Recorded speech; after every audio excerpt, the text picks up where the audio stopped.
1 minute.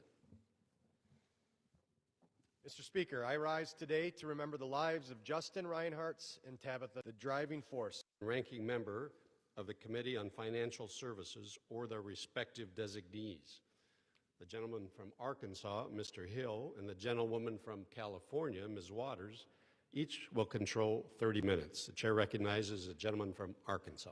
I thank the Speaker. Mr. Speaker, I ask unanimous consent that all members may have 5 legislative days to revise and extend their remarks and include extraneous material on the concurrent resolution under consideration. Without objection.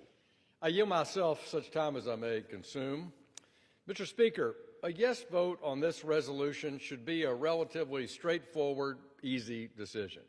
It simply states that Congress denounces socialism in all its forms and opposes the implementations of socialist policies in the United States of America. It's a statement that I would hope all of our elected leaders in the United States, up and down our system of government, could support. Socialism ignores the side of man and woman that is the spirit. It dulls the human capacity for self-initiative, entrepreneurship, risk-taking. For those that have concerns about the resolution, I just invite you to read it. It outlines the pain and hardship experienced by millions around the world who have suffered under socialist regimes. This is something that the sponsor of the resolution, Congresswoman Salazar of Florida, has focused on combating for her entire career. Congresswoman Salazar is the daughter of Cuban exiles and was born in Miami's Little Havana.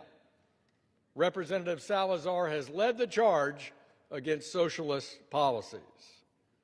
This resolution today is just one example of her commitment to her constituents and our entire nation. The contrast between the successful policies under market capitalism and the freedom associated with particularly our robust democracy here in America and socialism across the world and in history could not be starker. I cannot express this enough. This resolution is just not a messaging bill, or as some from across the aisle have called it, a waste of time. It's not that to the people and the families who have experienced the horrors and atrocities associated with socialist regimes. So I want to thank Congresswoman Salazar for her work on this. I urge my colleagues to vote on both sides of the aisle a vigorous yes on this resolution, and I reserve the balance of my time. The gentleman from Arkansas reserves. The gentlewoman from California is recognized.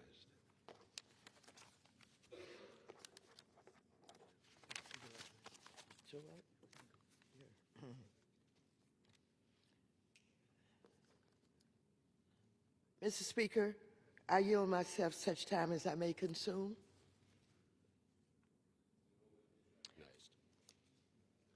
I wish we were here on the House floor this morning debating solutions that would reduce grocery bills, lower housing costs, end Trump's tariffs strangling American small businesses and manufacturers, solve the Republican health care crisis, or any legislation that allows Americans to afford to live through the catastrophic economic policies of Trump and the Republicans. But instead of doing the work of our constituents desperately want us to do, Republicans in the House have chosen once again to advance a resolution under the guise of denouncing, quote, socialism.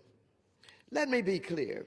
This resolution is an embarrassing distraction from the complete and total failure of the Trump administration to deliver actual results for the American people.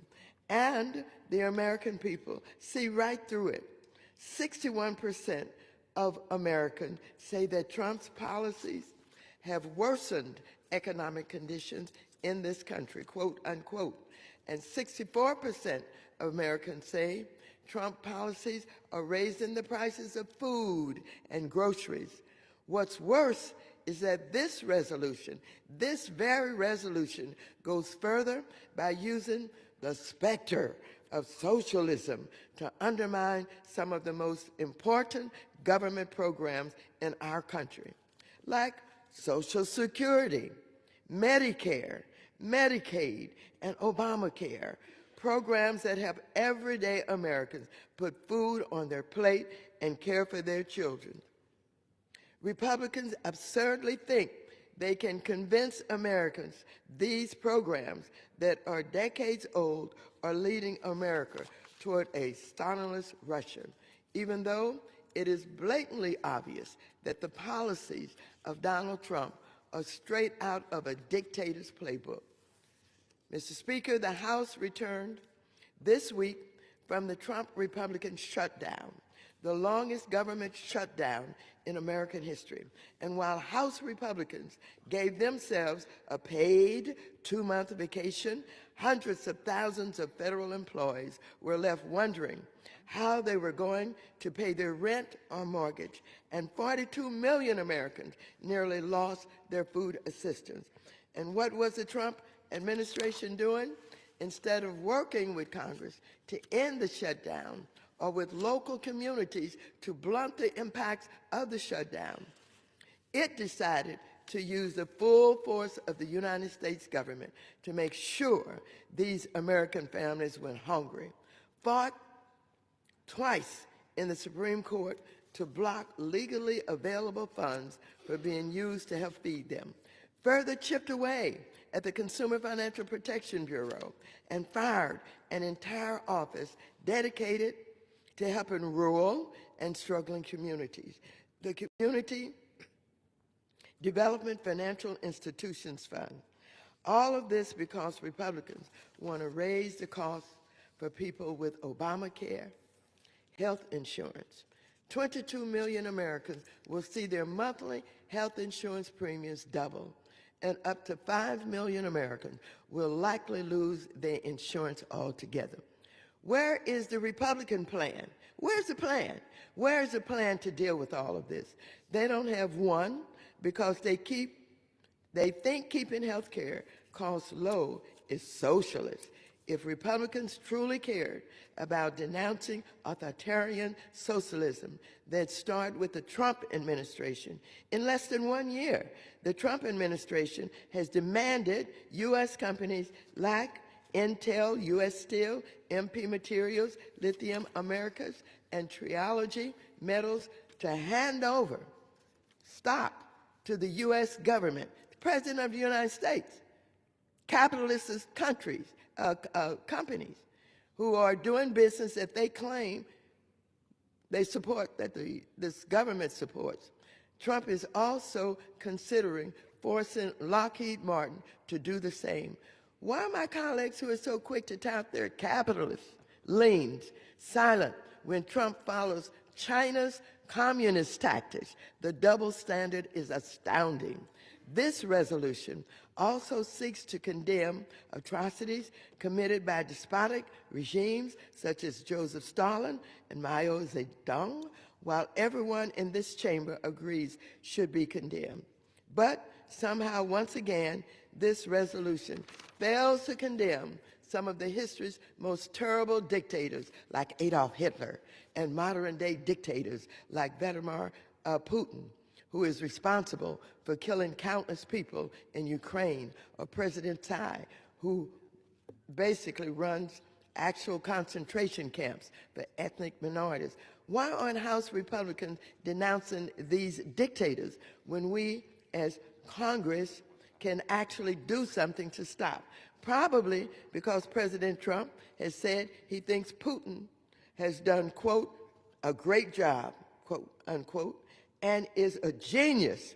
Or maybe because he thinks President Tsai is really a friend of mine, quote, unquote. In time with these authoritarian regimes, just last week, Trump said Democrats in the House and Senate had committed seditious behavior, punishable by death, and reposted a post saying, hang them.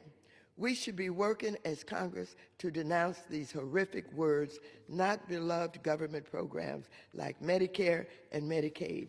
And just as those authoritarian regimes are often rife with corruption, the Trump family is also doing everything possible to enrich itself. Taking office, they have issued their own stable coins and meme coins and various crypto products, even as Congress was in the middle of considering legislation and regulators were drafting rules. In fact, the Trump family is more than $1 billion richer from crypto alone since Trump took office, and Trump's billionaire buddies have also made fistfuls of money as the rest of America struggles to just put food on the table. The access is so great that Trump is literally tearing down the White House to build a golden ballroom, sending $40 billion to bail out Argentina and his billionaire buddies, and hosting Great Gatsby themed parties at Mar-a-Lago. This resolution is a huge waste of time and does absolutely nothing to lower costs or solve any of the problems that our country faces.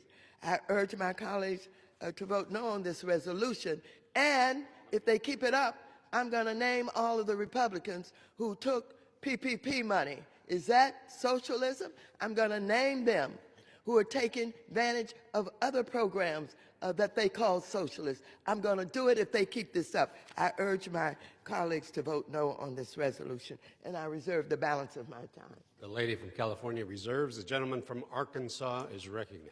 I thank the Speaker. I always enjoy my good friend from California's long lectures to this House on her views about current events. Always grateful for her point of view. I would share from my perspective that the shutdown was born fully and responsibly, or irresponsibly perhaps, by the United States Senate, by just a handful of Democratic senators with their leader, Mr. Schumer, that refused to keep the government open while we continue debates about something we do every day here, which is what are the ways and means to fund the American government. This body, in this House, under Speaker Mike Johnson, with bipartisan vote, I might add, had a clean continuing resolution to keep the government open for those 42 days.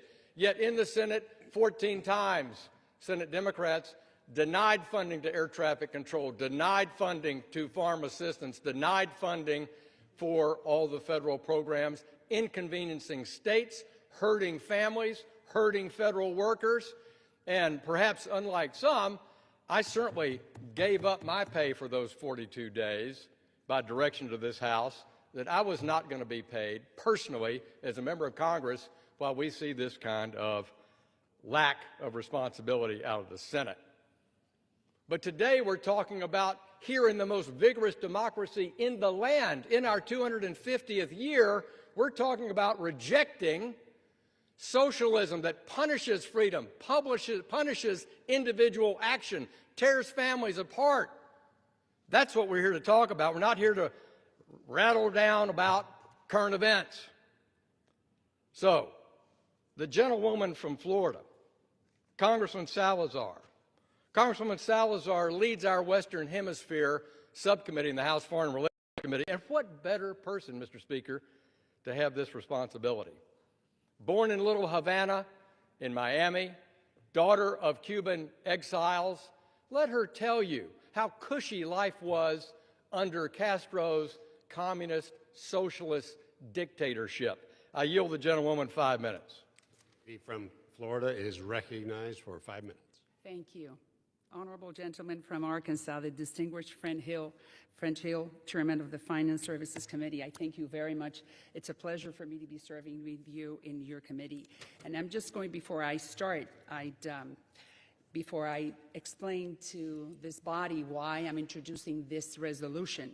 When I was a journalist covering stories for Univision Network, I interviewed many people who had lost their legs or their brothers or sisters in the middle of the ocean trying to get to Miami, and the sharks ate them up, Some of them were eaten up alive, others lost legs, and they made it to Florida. And I was able, as a journalist, to interview them and see the horrors of what they had to go through because they were escaping the paradise called socialism. So I'm just going to start with that, and I'm going to finish maybe with another anecdote. But the reason why we're introducing this resolution is to condemn the horrors of socialism, and I'm presenting just the facts.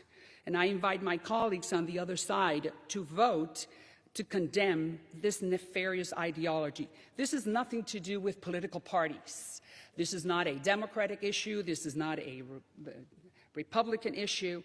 This is a moral vote against an ideology that has destroyed millions and millions of families. Many of them, I serve those families in District Number 27, the heart of the city of Miami, the heart of the Cuban exile community, and now the Venezuelan community, and murdered more than 100 million lives, besides crushing hundreds of thousands of other families and individuals. Unfortunately, socialism and Marxism crushes the human soul. And it's not just my community in Miami, millions of Cubans who had to flee.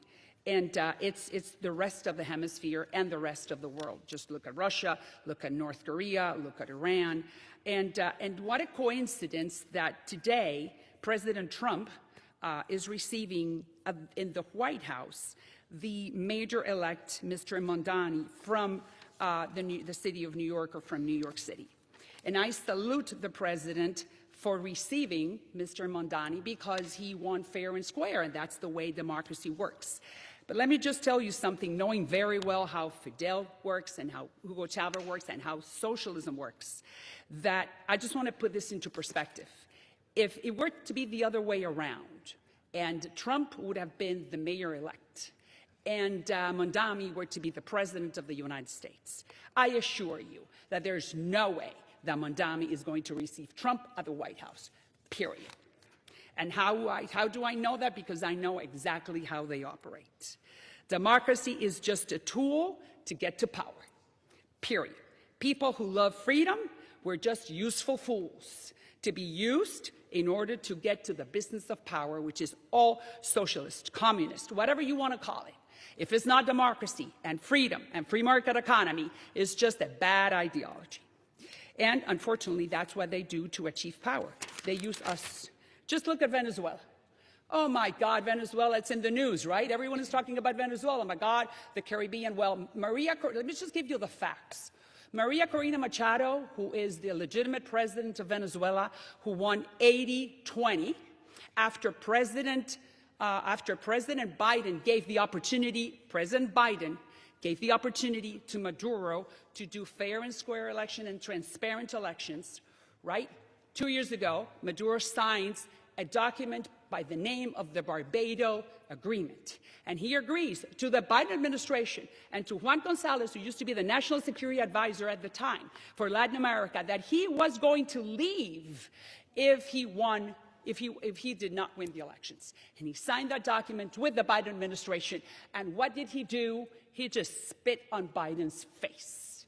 Because we believed that, oh my God, Biden, look what he's doing. It's good. It's a good idea. Give the opportunity to Maduro to just create and to conduct free and fair and transparent elections with international observers. And he was going to go. Look where he's at now. Maduro is not only the head of the Suns cartel, one of the most important drug trafficking cartels in the world. He was indicted in 2020 by a federal grand jury in this country for being one of the major drug traffickers in the world. Not only that, he is now on the transnational criminal organization.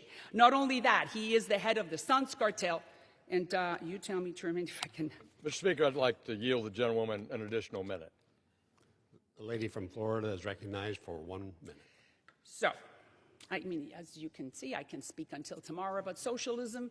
And the problem is that Venezuela is the perfect example. And the Venezuelans would make fun of the Cubans 25 years ago, saying that it was impossible for that to happen in Venezuela. They had the largest reserves of oil in the world. They were a very strong democracy. They were not an island. It was impossible. They had such a strong economy. Look right now, the average Venezuelan weighs 15 pounds less because of lack of food. And look, the Trump administration has to come and rescue them from what they have turned that country into. So we're at a crossroads in this country. Young Americans, 70% believe that socialism is good. 1 in 3 believe that government should control major industries. 1 in 4 says that we should abolish private property. It is my duty as a representative, District Number 27, the heart of the Cuban exile community, to tell this body it's time to denounce socialism in this country, because just like it happened to the Venezuelans, it could happen to the Americans. I yield back. I reserve, Speaker. Lady from Florida reserves. The gentleman from, or yields, excuse me. The gentleman from Arkansas reserves. The gentlelady Thank you from very much. California For is those recognized. who are expecting their Social Security checks this month, turn them down if you think that's socialism. I yield 3 minutes to the gentleman from Connecticut, Mr. Himes, who is also the ranking member of the Permanent Select Committee on Intelligence. Thank you. Gentleman is recognized. Thank you, Mr. Speaker, and thank you very much, Mrs. Waters. Although I must say I'm a little confused. I'm not going to frame this as a parliamentary inquiry, but I'm very, very confused. We've just gotten back from a 2-month paid vacation in which federal employees didn't get paid, in which we started a war without congressional approval, in which electricity prices went up for 70 million Americans, in which inflation is rocking along at 3.5%. So I thought we were going to be in this chamber talking about affordability. By the way, my friends on the Republican side just got shellacked in an election, from C to signing she, where the word is affordability. They got shellacked on affordability. And what did we do this week? Congressman Norman, a guy who put a .38 Smith & Wesson on the table when he met with Mothers Demand Action on gun safety, a man who called for martial law to stop the peaceful transfer of power, to stop Joe Biden from becoming president, he decided that Stacey Plaskett should no longer be on the Intelligence Committee. We spent half a day on that. Congresswoman Mace, who is Congresswoman Mace, decided that Corey Mills should no longer be on committees, and apparently we may do another one. So I prepared a speech on affordability. Lots of good ideas on how to make stuff cheaper. It says it right there. Lots of good ideas on how to make stuff cheaper. Good idea number 1, get rid of tariffs, which are a tax on bananas, coffee, vegetables, pasta sauce, pasta, television, automobiles, burgundy, fine French claret for my Republican friends over there. Number 2, stop canceling generation projects which will make electricity cheaper. That was my speech. But instead, we're here to denounce the horrors of socialism. Okay, not what I was prepared to talk about. If I were prepared to talk about it, I would point out, I guess, 2 things. Number 1, if you've ever cracked a book or talked to somebody, you would know that socialism is different than communism. And there have been socialist countries, and the chairman and I both come out of a highly capitalist industry, banking. There are socialist countries that have exhibited horrors, like Denmark, like Finland, any number of other socialist countries. Communism, and in fact, if this resolution said communism, I suspect we wouldn't even have to debate it, because who likes communism? Anyway, I would make that point if I were interested in having this debate. Or I might point out, and I welcome the Republican majority and finally cotton on to the fact that we are living in the most socialist administration in 2.5 centuries. What's the definition of socialism? Again, if you crack a book, you'll see that it is state control over the means of production. This president has taken a 10% stake in Intel, a 15% stake in MP Materials, a 10% stake in Lithium America, 10% stake in Trilogy Metals, and we have a golden share in U.S. Steel. State control of the means of production. Madam Ranking Member, may I have one more minute? I yield additional minute to the gentleman. Gentleman from Connecticut is recognized for an additional minute. So if the definition of socialism is political control over the means of production, welcome to the great socialist state of the United States of America. The other definition, by the way, has to do with command and control. Those are words we remember from the communist era. Command and control. Well, holy smokes, there is not a media company, there is not a law firm, there is not a university that has not been subject to the command and control of the Oval Office. The president has demanded money Looks a little like extortion to me, but in order to avoid making a personality, let's just call it dividends. The president has demanded dividends from any number of companies. This is command and control. So I'm not actually interested in having that debate because I think we would all agree on much of this stuff, including the fact that we are now living in one of the most socialist countries on the planet. But what I really want to do is talk about affordability, which is what the American people care about. And until we're prepared to debate affordability, I yield back. I yield back. The gentleman from Connecticut yields back. The gentlelady from California reserves. Members are reminded to refrain from engaging in personalities toward the president. The gentleman from Arkansas is recognized. I thank the Speaker. I want to yield 2 minutes to the gentlewoman from California who grew up, Mr. Speaker, in Korea, and as a young girl immigrated here to the United States of America. She knows the truth of post-war Korea and how challenging it was, and compared the Korea of her childhood to the Korea of today. Democracy, freedom, vigorous democracy, amazingly vigorous democracy in Korea today. But Ms. Kim is now the chairwoman of our Asia Pacific Subcommittee on Foreign Affairs. What a transition, and what a great voice to condemn socialism. I yield 2 minutes to the gentlewoman from California. Lady from California is recognized for 2 minutes. Thank you, Chairman. It's such an honor to stand here to strongly support the House Concurrent Resolution 9. As a Korean American who grew up in the aftermath of the Korean War, I have witnessed the horrors of socialism firsthand. I always say, if you want to see the difference between socialism and freedom, just look at the Korean Peninsula at night. South Korea shines with opportunity. North Korea is trapped in darkness. Time and time again throughout history, socialism has led to disaster, starvation, imprisonment, and the death of over 100 million people worldwide. My own family lived those horrors.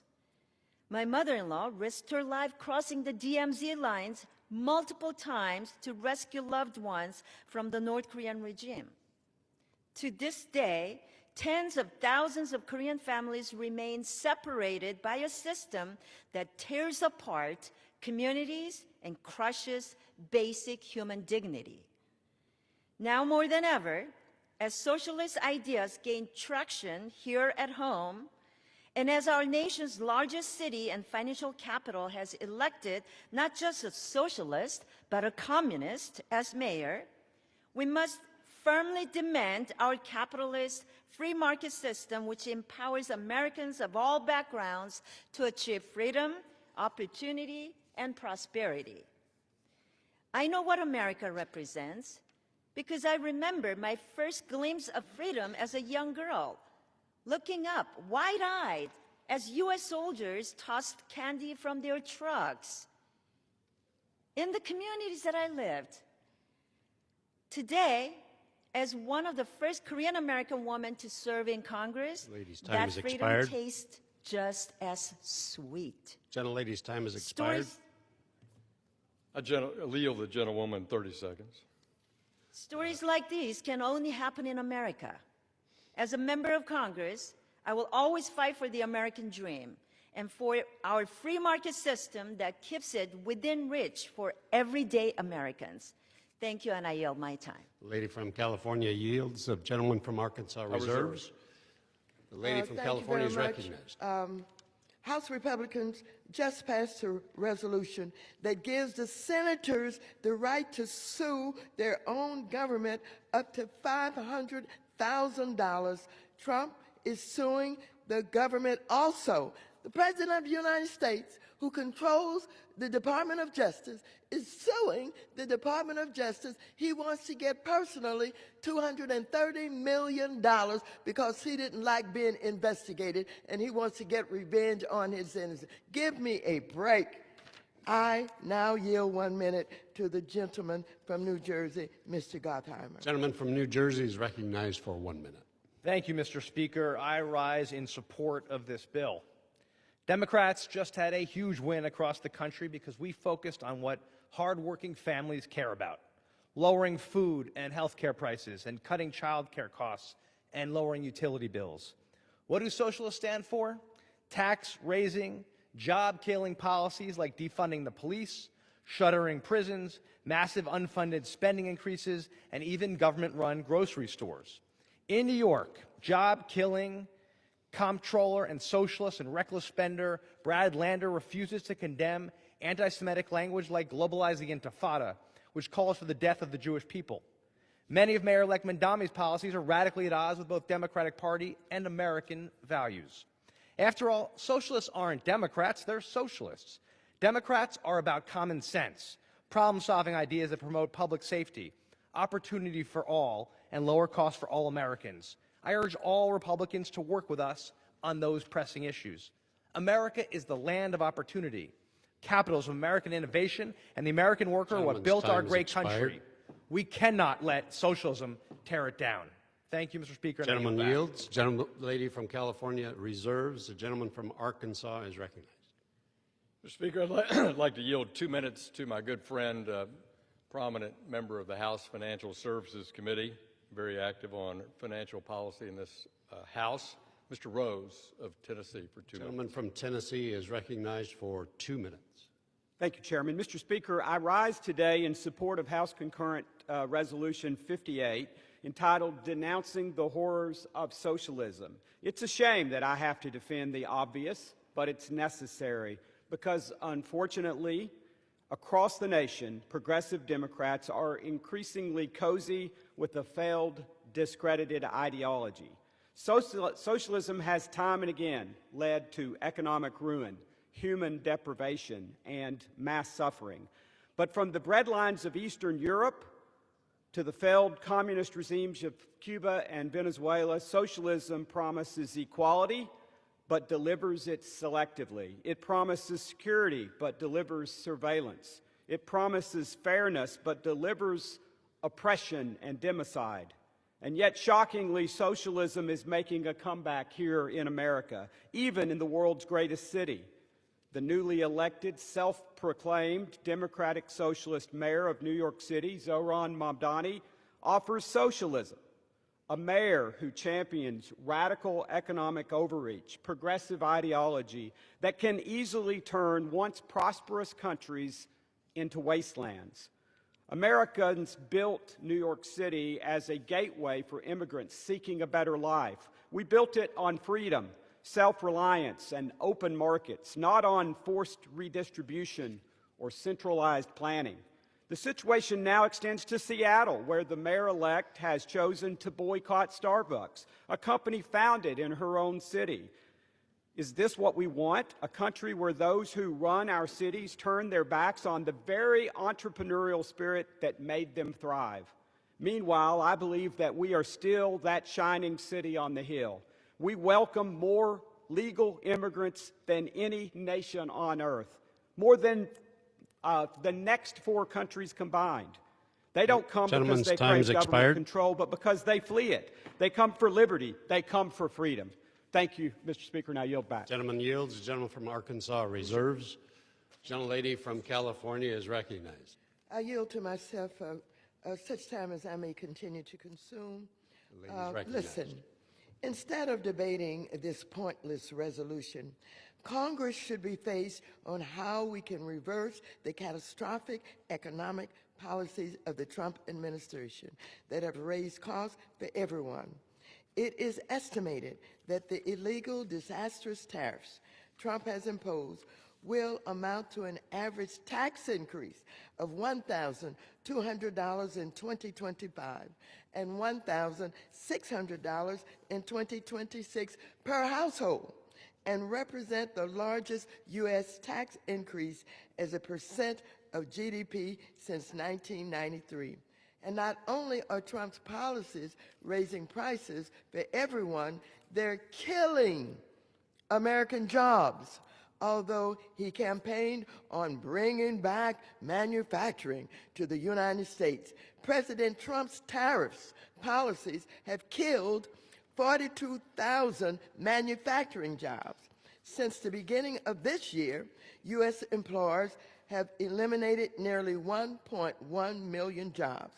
This past October saw the highest number of layoffs for any October since 2003. Additionally, during the Trump Republican shutdown, Trump fired an entire office at the Community Development Financial Institutions Fund that was dedicated to helping rural and struggling communities. So instead of debating this useless resolution, we should be working to reverse the Trump administration's reckless economic policies that are hurting the American people. Does anyone want to know why Republicans are so scared of the mayor of New York?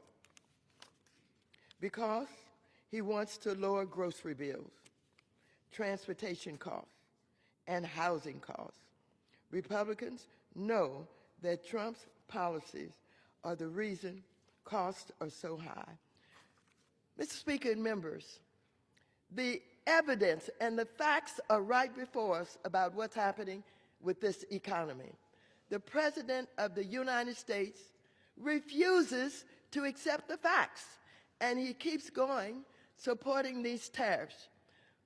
He does not understand how it all works. We're in danger of him because him, the President, and the Republican Party simply want to be in control. They love power. The President loves Putin. The President likes Kim Jong-un. He likes having a parade with all of the military to show that he's in control. And so he's coming up with policies that put him in with more power and more control, and he's ignoring the harm that he's doing to this country. And I want to tell all of the members, it is not only about the harm that is coming to urban communities. Those rural communities that are losing their hospitals, don't have health care, and have hungry families who have voted for him are now understanding, and they are demonstrating that it has been buyer's remorse. And when the next election comes, we're going to see what happens. With that, I reserve the balance of my time. Lady from California reserves. The gentleman from Arkansas is recognized. I thank the Speaker. Well, the policies that are perhaps being considered in New York, the people of New York their voices have been heard, they've spoken. But when you think about having government-controlled grocery stores instead of relying on entrepreneurial immigrant families, Korean families with the beautiful bodegas and flower shops around the city, that somehow they're doing an inadequate job, and the mayor proposes that the government step into that business, run grocery stores, for example. He proposes even more difficult rent controls that have already driven down the number of units available in the city of New York, which is already suffering from a huge housing shortage and a huge price disadvantage for the thousands of people who want to work in the city. This is contrary to economic choice, and that's another reason why we're here on this House floor, to note that an open democratic market capitalist system offers choice, and the freedom to choose is of critical value. That is limited under socialism, in addition to the atrocities. Nobel Prize winner Friedrich Hayek, one of my favorite economists, books I read as a young man, The Road to Serfdom, Constitution of Liberty. It's a man who lived under socialism, lived through the communist regimes of Stalin in Eastern Europe, of Nazi Germany. He talked about the road to serfdom. Well, you can think of some of these policies, Mr. Speaker, potentially as the scenic route to socialism. So somebody who understands market capitalism, constitutional republic like no other member, I want to yield 2 minutes to the gentleman from California, Mr. McClintock, who chairs the Immigration Subcommittee for House Judiciary. Mr. McClintock. Gentleman from California is recognized for 2 minutes. Thank you, Mr. Speaker. It's often said that capitalism is selfishness and socialism is sharing. But that's exactly backwards. The only way to succeed in a capitalist society is to figure out what somebody else needs and how to get it for them better than they can get it for themselves. It might be mowing their lawn, it might be doing brain surgery on their child, but you have to help your neighbor somehow. It's true if you take $1 from Peter and give it to Paul, Paul's $1 richer and Peter is $1 poorer. But what you've really done is to take from both of them $1's worth of incentive to help each other. Peter no longer has a reason to help Paul because he no longer benefits. And Paul has no reason to help Peter because he no longer needs to. Socialism thus dissolves the natural bonds that hold a society together and lead each of us to help one another. Capitalism is voluntary. Peter and Paul help each other because it's in their mutual interest to do so. Socialism is compulsion. You've got to take what one has earned from helping others and give it to someone who has not. As Lincoln said, it's the same spirit that says, you work and toil and make bread, and I will eat it. Slavery and socialism both spring from that same rotten principle. Many societies have succumbed to the siren song of a benevolent, all-powerful government, only to awaken one morning to find the benevolence is gone and the all-powerful government is still there. Let that not be the epitaph of the United States of America. The history of human society can be summed up in just 4 words. Freedom works, socialism sucks. Yield back. Gentleman yields back. The gentleman from Arkansas is reserves. The lady from California is recognized. The gentleman said something about what was happening in New York with the mayor, and he mentioned, government-owned grocery stores. Well, first of all, you won't admit that groceries are too high and that families cannot afford the cost of eggs and basic good foods to have great nutrition for their families. By the way, let me remind you of something. My then husband was stationed at Camp Carson in Colorado. Guess where we got our food? We got our food from grocery-owned commissaries. The best prices that I've ever realized. We had great nutrition. They absolutely supported the families, and they were run by whom? They were run by the government. And so I would love the idea of seeing what we can do to reduce the cost of groceries. We already have them in the commissaries, and they have price controls, and they are heavily subsidized. Now, let me ask the question. Does this mean that we should eliminate them because that's socialism, or because the commissaries provide food that is affordable at the bases all over America and the world? Fire departments, police departments, schools, hospitals. Is this socialism? I raised the question, and instead of you taking this time to try and talk about we were the cause of the shutdown when you know you were, don't deflect it. Come on, let's talk about socialism. Let's talk about the commissaries. Let's talk about your Social Security. Let's talk about the PPP program that some of you got money from your government to put into your businesses. Let's talk about socialism and what you are really trying to deflect from what is wrong with this administration and what is wrong with the economic policies of this administration. Come on, let's talk about it. I reserve the balance of my time. Members are reminded to address their remarks to the chair. California reserves. Gentleman from Arkansas is recognized. Thank you, Mr. Speaker. I appreciate it so much. I want to yield 1 minute to the gentleman from Georgia, Mr. Carter, distinguished senior member of the House Energy and Commerce Committee. Gentleman from Georgia is recognized for 1 minute. I thank the gentleman for yielding. Mr. Speaker, I rise today in support of this resolution denouncing the horrors of socialism, and there are horrors. Socialism has no place in our country. Unfortunately, the so-called woke liberals in New York City don't seem to understand that socialism is nothing more than mutually assured poverty and recently voted to bring these failed policies to their own once great city. While I am saddened that New Yorkers will be willing victims of Zohan Mamdani's designed to fail socialist policies, I have filed legislation ensuring not one dime goes to fund these un-American agenda. The rest of the country should not be forced to subsidize one mayor's destructive actions. Today's resolution builds on those efforts, making it clear that the United States does not stand for, does not support, does not condone a system of government that makes people poorer, less free, and less safe. With this resolution, we reiterate our nation's commitment to remaining a free, a prosperous society. Thank you, Mr. Speaker, and I yield back. Gentleman yields back. Gentleman from Arkansas reserves. The lady from California is recognized. Thank you, Mr. Speaker. As I'm challenging my Republicans on the opposite side of the aisle, let's talk about socialism. Let's not try to deflect from what you know and understand that you want to hide.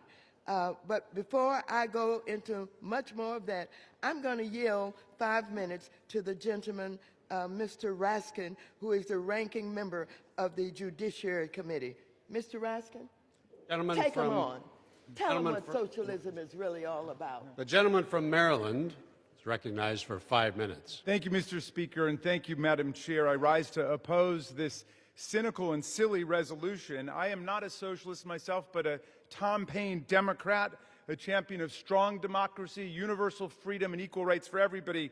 But this resolution is ridiculous. From its first paragraph, it promotes the fallacy that socialist ideology leads to social collapse. In fact, many of our strongest democratic allies on earth, including Norway, Sweden, Denmark, Iceland, and Finland, lead strong democratic socialist governments and thriving societies and economies. Yet House Republicans base their entire resolution on this falsehood and advance a false equation between democratic socialism and communist dictatorship, a preposterous assertion that contaminates the entire resolution.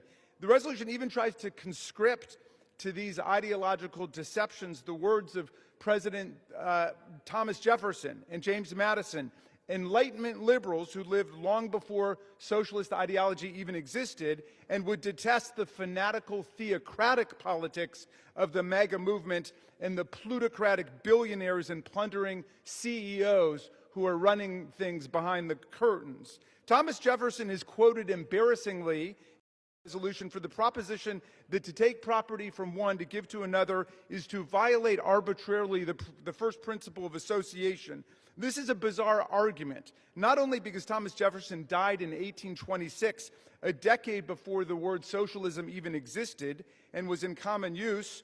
It is also bizarre because Jefferson shamefully owned more than 600 enslaved people over the course of his lifetime, and whatever his many other virtues, and he had many, his entire livelihood was based on appropriating the labor of other people against their will and stealing their property that they should have had in their own bodies and in their own lives. The resolution is completely disoriented. It plainly feeds into the decades-long Republican obsession with labeling the great programmatic achievements of American democracy as socialism, including Medicare, Medicaid, Social Security, public education, public health measures, and the Affordable Care Act. By defining essential democratic public programs as socialist and claiming that socialism inevitably leads to Stalinist communism and social collapse, these plutocrat Republicans are plainly working to undermine the living standards of the working class majority of America and rip up the social fabric of the country. Meantime, President Trump's heroes and best friends in the world are communist dictators. If House Republicans really want to oppose the promotion of socialist ideology, why don't they write a letter to President Trump and condemn his worship and admiration of Stalinist dictator Kim Jong-un of North Korea? Quote, "We have a unique relationship and a very special friendship." Former KGB officer Vladimir Putin, who said that the collapse of the Soviet Union was the greatest catastrophe of the 20th century. Of him, Trump says, "Putin, very smart. Will he become my new best friend?" And what about the chief of the Chinese Communist Party, President Xi? Trump describes him as a brilliant man. He's got the look, the brain, the whole thing. President Trump has no problems with the actual horrors of communism today, like the Chinese government's massive human rights violations against the Uyghurs, the Tibetans, and political dissenters in their country. Quote, well, he's a brilliant guy. He controls 1.4 billion people with an iron fist. Or how about Vladimir Putin's persecution and poisoning of human rights and anti-corruption activists like Alexei Navalny? Of him, Trump says, I don't know exactly what happened there. We haven't had any proof yet, but I'll take a look.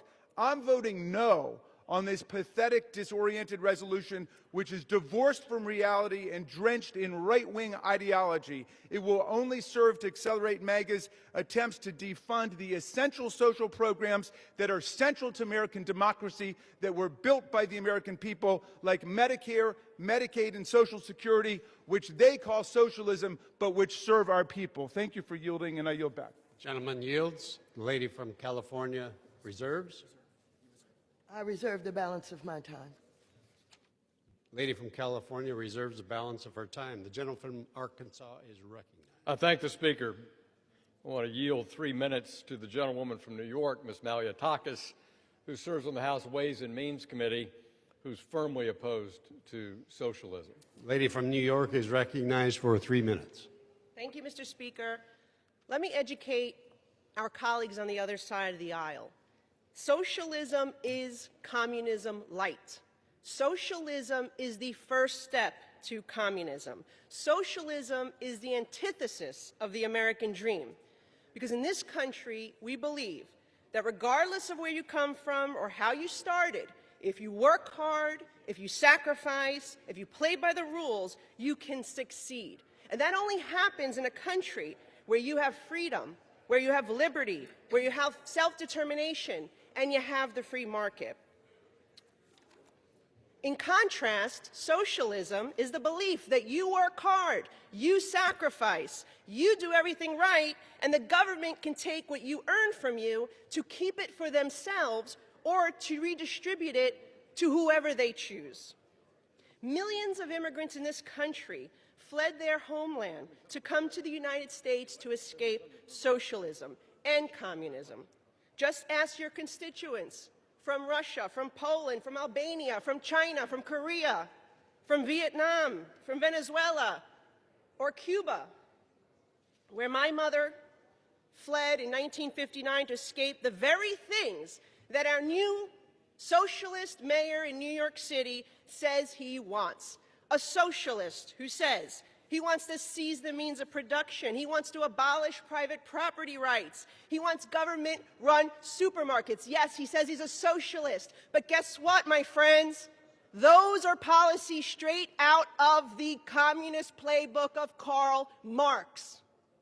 So there is no difference between socialism and communism. And where these policies were tried, yes, they failed. Look at Venezuela, nearby country, self-proclaimed socialists. They destroyed the richest country in South America. They implemented these government-run supermarkets, and they have empty shelves. Venezuelans lost an average of 20 pounds due to starvation. They promised free, universal health care, and now they have a severe shortage of medical supplies, of medicine, of doctors. It's a horrible system. They seized the means of production, and it led to hyperinflation and complete economic collapse, which is why you had all these Venezuelans trying to come over our border illegally. You know, sadly, New York City chose to learn the hard way what socialism is. And we, those of us who did not vote for this guy, are going to pay the price. But it's up to all of us to fight back, to educate our youth, and to contain this ugly monster so it does not spread and destroy our country. Gentlelady's time has expired. Gentleman from Arkansas. Mr. Speaker, the House is not in order. I would agree. Members are reminded to take their conversations off the floor. The House has not been in order. Gentleman from Arkansas. Reserve. Reserves. Gentlelady from California. Thank Is you. recognized. I'd just like to say that the Republicans are confusing socialism with despotism or authoritarianism. Gentlelady will suspend. The members are again reminded to please take their conversations from the floor. The gentlelady from California is ready. Again, Republicans are confusing socialism with despotism or authoritarianism. Despots try to control the press, education, the system of justice. Despots send the military against their own citizens. Despots try to control the economy. Despots arrest their own citizens, including children, in the middle of the night.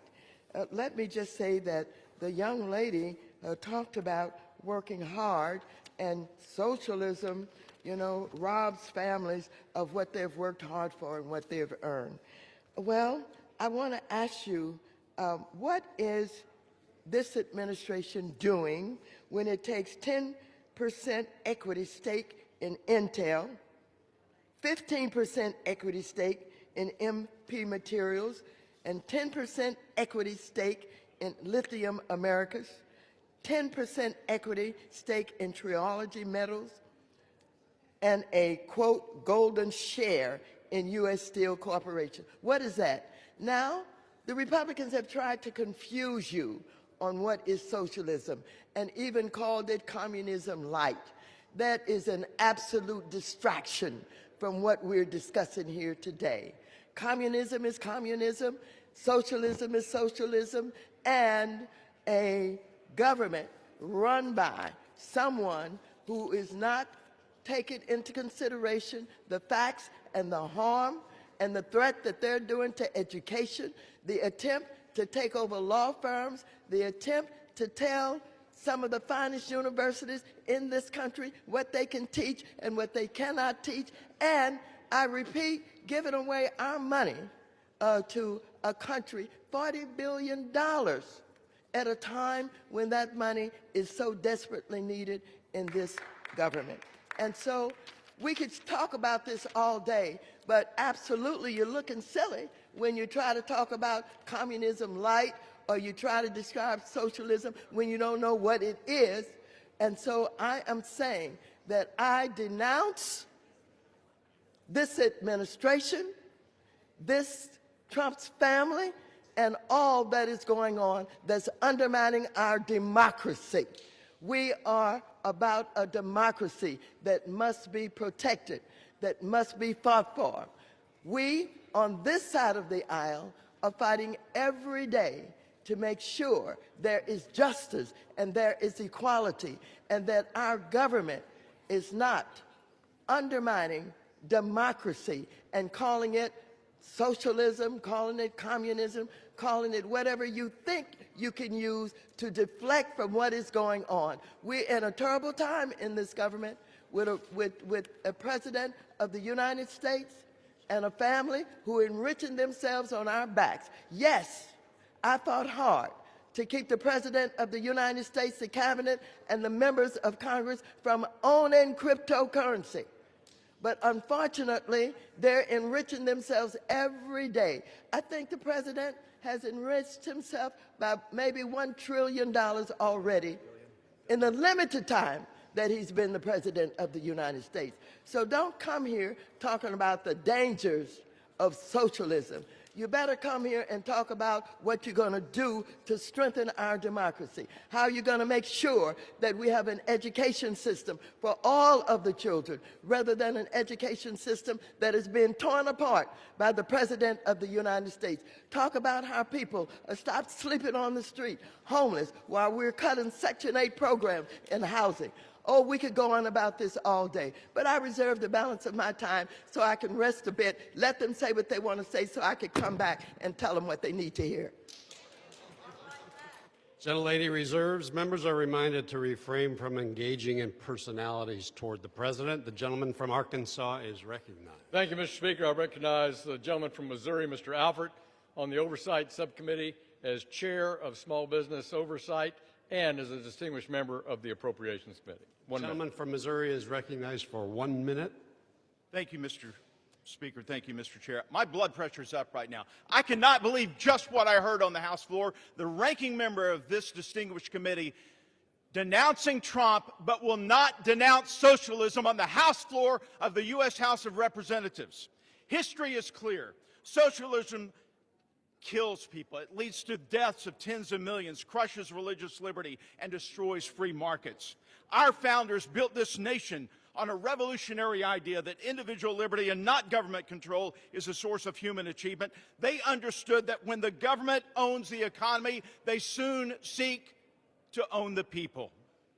I hope people who are watching right now on C-SPAN or on the news get what's going on in this body today. This side is against socialism. That side is for socialism. I am disgusted with what's going on in this body.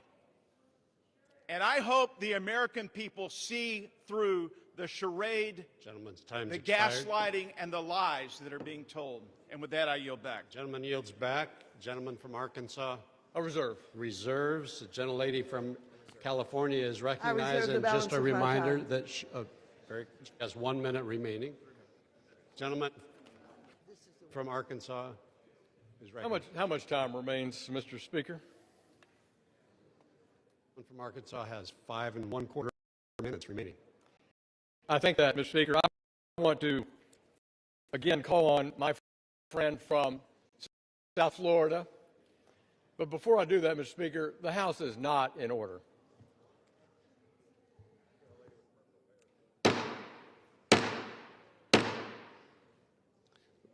The House is not in order. May I remind members to please take their conversations off the floor of the House.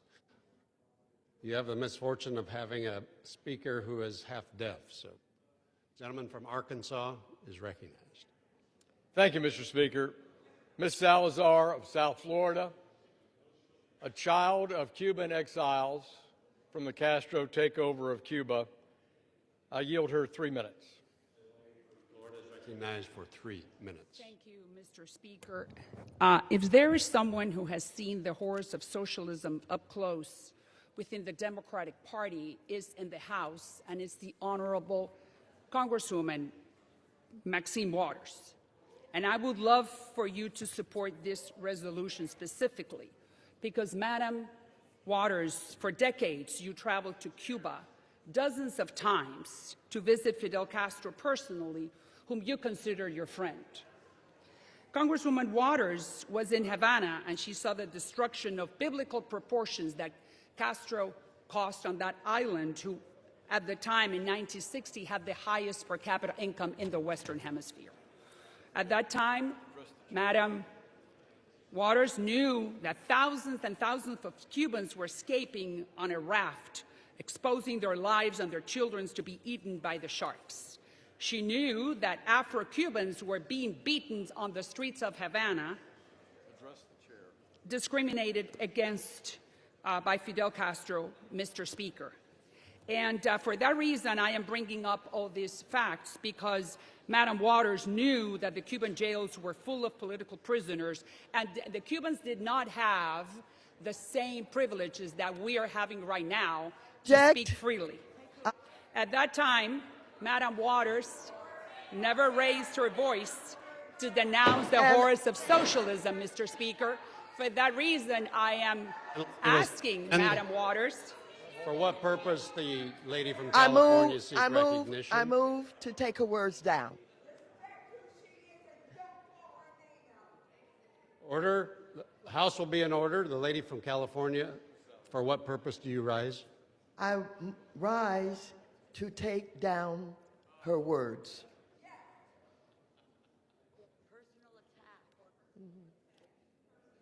Lady from Florida, please be seated.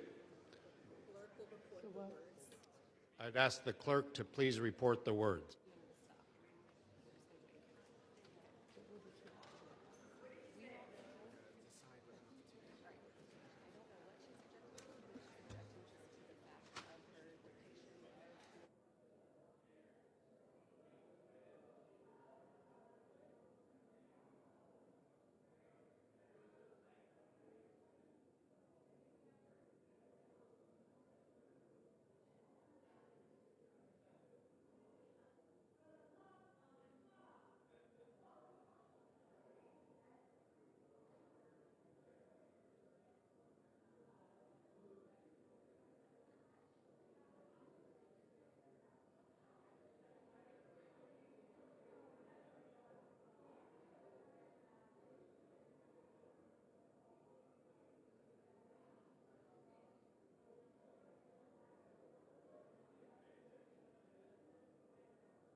The lady from Florida is recognized. All right, so I'm asking for unanimous consent to withdraw the violations of the rules and continue with my speech, which is that if there are many people on this floor that have seen... Without objection, the words are withdrawn. Objection is heard.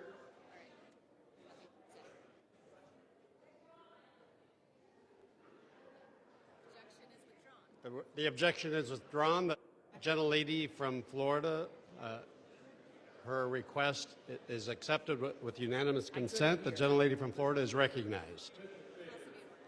Mr. Speaker. The gentleman from Arkansas. The House is not in order. The gentleman is correct. The House is not in order.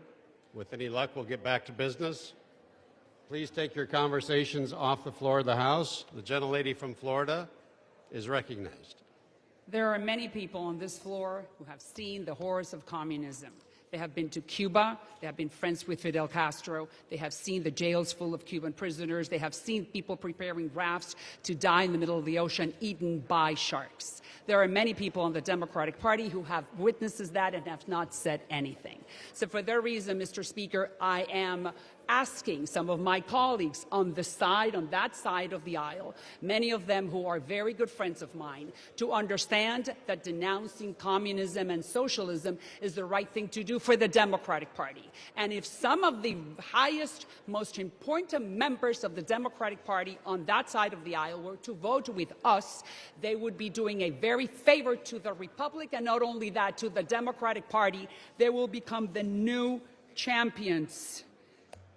And the Democratic Party will be now the champion for freedom in the Western Hemisphere. I yield back. Lady from Florida yields. The gentleman from Arkansas reserves. Chair recognizes the lady from California. Thank you very much. I'd like to thank Ms. Salazar for withdrawing her words, and I reserve the balance of my time. The lady from California reserves a balance of her time. The gentleman from Arkansas is recognized. Mr. Speaker, I'm prepared to close if the gentleman from California is. Lady from California. I am prepared to close, Mr. Speaker. Let's get on with this discussion about socialism. Mr. Speaker, instead of legislating and doing the work to tackle real problems that Americans face, like the skyrocketing cost of groceries, rising rents and mortgage payments, and the absolute... Ladies and gentlemen, the House is not in order. Please take your conversations off the floor of the House. The lady from California is recognized. Thank you so very much. Americans again face the skyrocketing cost of groceries, rising rents and mortgage payments, and the Republicans have always opposed Medicaid and Medicare, and they've been undermining it since day one. And they do not want to fix the catastrophic economic policies of this administration. And I want you to know that this administration is responsible for the situation that we find ourselves in with this failing economy. The Trump administration must take the credit for what is happening with the loss of food for our children for a limited period of time before we fought to get it back. Lady's time has expired. Vote no. Vote no. Vote no. I vote no. I haven't finished, but I'll vote no. I want you to vote no because this is absolutely unnecessary. The lady from California yields.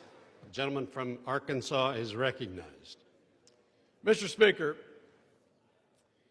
in the short time we have remaining this morning on this important resolution, let's cut to the chase. America stands as a beacon of freedom. America stands as a place of choice. America stands as a place of initiative and opportunity. What the gentlewoman from Florida brings to the House today is a resolution that says that we condemn the horrors of socialism, not just the atrocities associated with mass murder in Ukraine or Cuba or Venezuela or imprisonment, but the capture of the spirit that ends individual freedom, ends individual opportunity. And I want to say that I've been shocked at some of the debate today that we hear from a daughter of Korea, two daughters from Cuba, who've seen firsthand the dangers, the fear, the atrocities, the restraint, the constraint, the end of freedom that they experience and their families experience personally. In my young life, I worked to bring freedom to Eastern Europe. I saw East Germany, empty shelves, empty eyes, empty spirits, no choice, and in West Germany, vibrancy. And yet today we would even have to debate that socialism has some value to the human spirit across the land. It's amazing to me, Mr. Speaker. So I urge a yes vote on this resolution.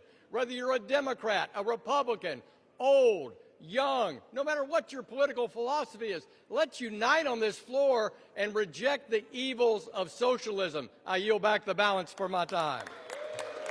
All time for debate has expired. Pursuant to House Resolution 879, the previous question is ordered on the concurrent resolution and the preamble. The question is on adoption of the concurrent resolution. Those in favor say aye. Those opposed, no. The ayes have it. The concurrent resolution is agreed to. And nays on this runaway. California Yeas is and nays. recognized. The yeas and nays. Ask for them. The yeas and nays are requested. Those favoring a vote on the yeas and nays will rise. A sufficient number having risen, the yeas and nays are ordered. Members will record their votes by electronic device.